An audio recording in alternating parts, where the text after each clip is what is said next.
고현정이 최근 정재영 유튜브 요정재영에서 근황을 알렸습니다. 삼성 창업주인 이병철의 외손자로 신세계 부회장인 정용진의 엑스와이프이기도 한 고현정.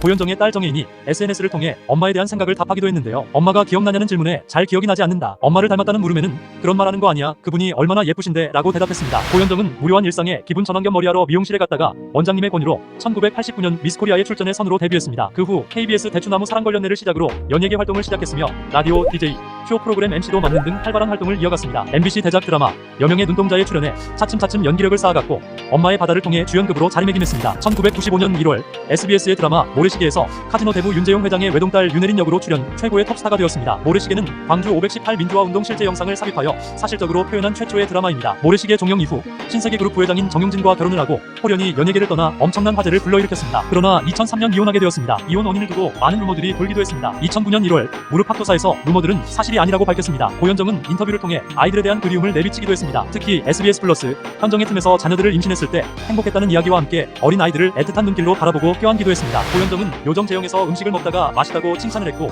이에 정재영이 현대백화점에 있어서 라는 대답에 다행이다 신세계가 아니어서 라고 말해 웃음을 안기기도 했습니다. 이혼 후 고현정은 2005년 1월 SBS 드라마 봄날을 통해 복귀했습니다. 그리고 여우야 뭐하니 PT에 출연하는 등 활발한 작품 활동이 이어나갔고 선덕여왕에서 미실 역을 맡아 카리스마로 신드롬을 터뜨리며 역시 고현정이다라는 평가를 받았습니다. 선덕여왕 촬영 당시 제작진 전원에게 당시 광고 모델로 활동하던 닌텐도 DS150대를 사비 2천만 원을 들여 선물과 8회 분량 총 2억 원 상당의 출연료 없는 연장의 동의, 그리고 물과 식사, 화장실이 제대로 제공되지 않는 작업 환경의 개선에 대해 목소리를 높였습니다. 50회의 마지막 촬영 장면에서는 스태프 전원이 고현정을 축하해주기도 했습니다. 선덕여왕으로 MBC 연기대상에서 대상을 수상, 백상예술대상 TV 부문 대상, 한국 PD대상 탤런트상, 서울 드라마 어워즈 한류스타상 등을 석권하여 완벽한 1인자의 자리에 올랐습니다. 고현정은 선덕여왕을 선택한 이유가 25화에 죽는 거라서 선택했다고 합니다. 이유는 부담감도 덜하고 중간에 죽는 역할을 해본 적이 없어서 임팩트가 있겠다 싶었다고 합니다. 그러나 20부에서도 선덕여왕이 계획이 많은 걸 보고 잘못되어 가고 있다고 생각했다고 합니다. 결국 고현정은 62부작 중 50화까지 출연하게 되었다는 비하인드를 밝혔습니다. 그 후 출연한 SBS 드라마 대물이 첫 방송에서 동시간대 시청률 1위를 차지함으로써 여자 배우 중 유일하게 5작품 연속 동시간대 시청률 1위의 기록을 가지고 있습니다. 대물에서는 광고 매출 100억 원을 넘기고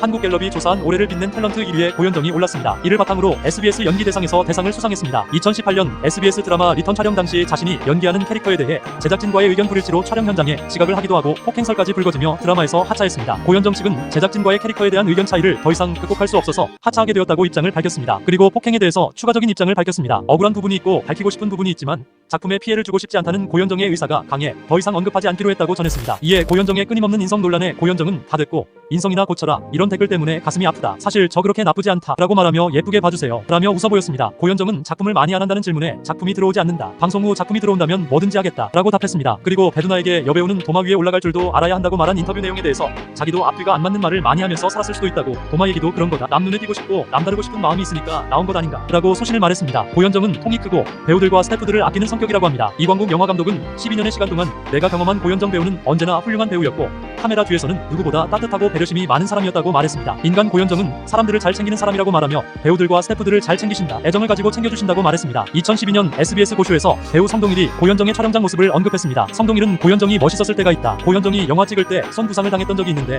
18바늘을 꿰낼 정도의 큰 부상이었다. 그런데 병원에 가지 않고 간단한 응급조치만 받고 촬영이 모두 끝난 후 병원에 갔다고 합니다. 그 모습을 보고 정말 독하게 산다는 생각이 들었다라고 말했습니다. 고현정이 2014년 동국대 연극학과의 교수로 재직 당시 한 학생이 고현정이 지각을 자주 하고 학생들을 가라오케에 데려가 술을 먹고 놀기도 하고 강의실에서 담배를 피우기도 했다고 말해 논란이 되었습니다. 고현정이 담배를 피운 강의실이 금연건물 지하 강의실이었다고 합니다. 학생 포함 학부모가 항의했지만 과대표가 그냥 묵인하자고 했다고 합니다. 이를 본 네티즌들의 반응은 항의에도 계속 흡연을 하는 것이 문제라고 했습니다. 고현정은 최근 많이 아팠다고 말했습니다. 길을 가다가 쓰러져 지나가는 사람에게 저 고현정인데 살려달라고 말을 했다고 합니다. 고현정의 피부에 대해 줄기세포로 온몸의 피를 다 바꾸었다는 루머가 있다. 라는 질문에 아무것도 하지 않는다. 소소하게 피부과 다니며 관리하는 정도라고 답했습니다. 겨울철 히터에 대한 물음에는 히터는 틀지 않는 것이 좋다고 말했습니다.